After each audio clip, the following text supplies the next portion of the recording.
Hello everyone, আগের ভিডিওতে দেখেছো আমি ছাগলে খুঁট তুলছিলাম। বাবা বাড়ির থেকে ডাকছে, মনে তাড়াতাড়ি কেন ঠাকুরমশাইকে চা করে দিতে হবে, ঠাকুরমশাই পুজোতে বসবে, সন্দেহ হবে না বা সূর্যটাও ডুবে যাবে, ওরকম টাইমে নাকি শনিদেবের পুজোতে বসতে হয়। তো আমি এসে ঠাকুরমশাইকে চা করে দিয়েছি, ঠাকুরমশাই পুজোতেও বসে গেছে।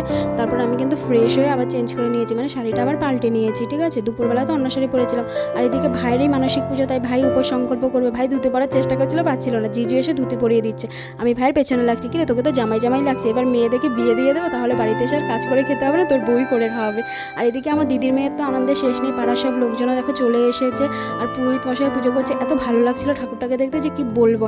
আর বৈশাখ মাস, সকালে বাবা দুধ এনে রেখেছে, গরুর দুধ, আমাদের কেনা দুধ দেয়নি, মানে প্যাকেটের দুধ, তাই দুধটা নষ্ট হয়ে গেছে কিনা সেটাই শুকে দেখছিল। আসাম থেকে দাদা বৌদি এসেছিলো, আমার পাশেই পিসি থাকে, পিসি এসেছিলো, ঠাকুরমশাই আর ভাই, একজন সত্যনারায়ণের পাঁচালি বলছিল, একজন শনিদেবের, একজন যদি দুটো পাঁচালি বলে তাহলে দেরি হবে।